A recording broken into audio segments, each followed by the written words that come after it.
이런 분들 계시죠? 치통 때문에 진통제만 계속 먹고 있는데 잠깐 괜찮다가 또 아파요. 속도 쓰리고요. 입냄새도 심해지고 잇몸이 붓기도 하고 피도 나요. 또 양치질은 다른 때보다 더 열심히 하는데도요. 치과 가야 하는 건 아는데 너무 무서워요. 이런 분들 정말 많습니다. 치과를 내 집처럼 드나들던 분이 계셨는데 안 가게 되신 분이 계십니다. 이분이 어떻게 치과를 안 가도 되셨는지 알려드리겠습니다.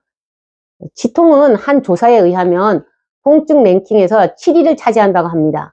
많은 통증 중에 7위니까 굉장히 높은 편이죠.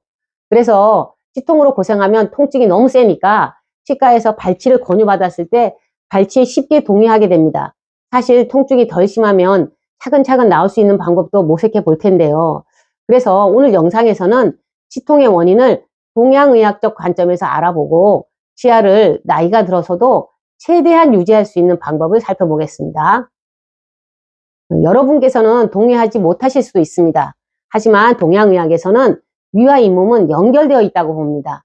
잇몸과 치아는 위장과 위경락으로 연결되어 있다는 관점이에요. 위장이 뜨거워지면 위의 열은 식도를 거쳐서 구강, 잇몸, 또 치아, 얼굴로 나가게 되어 있어요. 그래서 위 열의 세기를 단계로 분류해 보면 가장 약할 때가 입냄새, 구취, 또 그 다음이 잇몸이 붓는 풍치, 더 강해지면 충치와 치통 쪽으로 갑니다. 그래서 풍치는 당연히 구취를 동반하고 치통은 구취와 풍치를 동반하기가 쉽고요. 충치는 그 풍치와 치통, 구취를 같이 동반하는 경우가 많습니다. 그 입냄새 같은 경우는 뜨거워진 위의 냄새가 입으로 올라온 것이라고 볼 수 있는데요. 서양의학에서는 입냄새가 혀의 태나 잇몸에서 난다고 진단하는 경우가 있는데요. 물론 맞는 경우도 있습니다. 그런데 잇몸이 안 좋아진 사람은 대개 위가 뜨거운 경우가 많고 입냄새도 위가 뜨거워서 올라오니까 이 사람은 잇몸이 안 좋으니 입냄새가 난다라고 보일 수 있는 거죠. 혀의 태가 원인이라고 하는 분도 있는데요. 입냄새의 원인을 실제로는 혀의 태는 심장열로 생기는데요. 즉 혀의 태가 심한 분들은 심장도 뜨겁지만 위장도 같이 뜨거워져서 입냄새가 나는 경우가 있습니다. 그래서 아침마다 혀의 태를 열심히 닦아내도 입냄새가 나는 분들은 제 말에 수긍하실 겁니다. 다음은 풍치, 즉 잇몸 염증입니다. 풍치는 위열에 의해 잇몸이 뜨거워지니까 붓고 출혈이나 통증도 생기는 것입니다. 심한 경우는 고름이 잡히기도 하죠. 위열이 잇몸을 뜨겁게 하면 잇몸 속에 있는 치아도 같이 뜨거워지면서 치통이 생길 수 있습니다.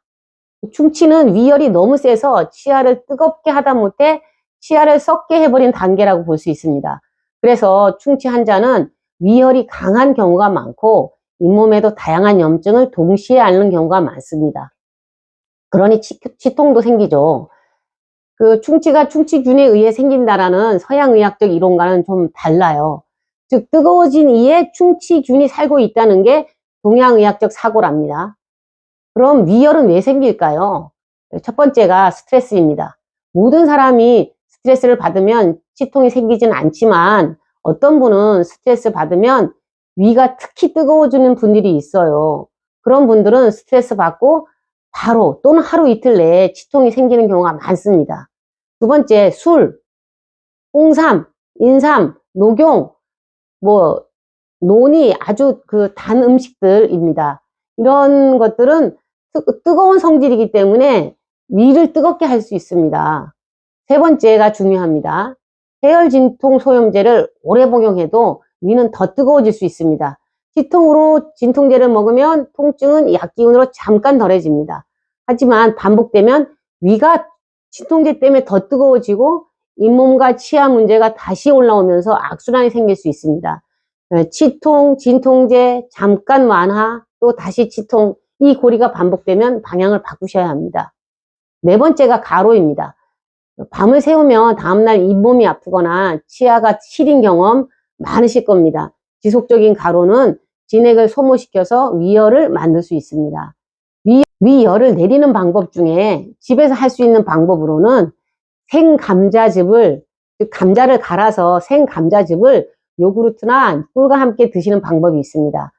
생감자는 냉한 성질이라 위열을 꺼주는 데 도움이 될 수 있지만 그 냉한 것이 갑자기 들어가면 그 위열과 부딪혀서 좀 불편할 수가 있어요. 그래서 요구르트나 꿀을 아주 조금 섞어서 완충하는 방식으로 안내해 드립니다. 그래도 잇몸 질환이나 치통이 반복되는 분들은 생활 관리만으로 부족할 때가 많습니다. 제가 약국에서 실제로 많이 상담드리는 제품을 소개하겠습니다. 바로 신풍치원이라는 제품인데요. 동의 한방에서 나온 제품입니다. 신풍치원은 생약 제제이고요. 가장 큰 특징은 이렇게 위장열을 내리는 작용을 해서 잇몸 질환과 치통까지 함께 다스리는 방향이라는 겁니다. 즉 위열을 끄는 것과 잇몸의 붓기, 출혈, 통증을 같이 보자는 거죠. 그러니까 위장과 잇몸에 같이 쓸 수 있는 제품이기도 하고요. 진통제처럼 잠깐 덮는 방식이 아니라 반복되는 잇몸 문제를 근본 방향으로 관리하는 데 도움이 됩니다.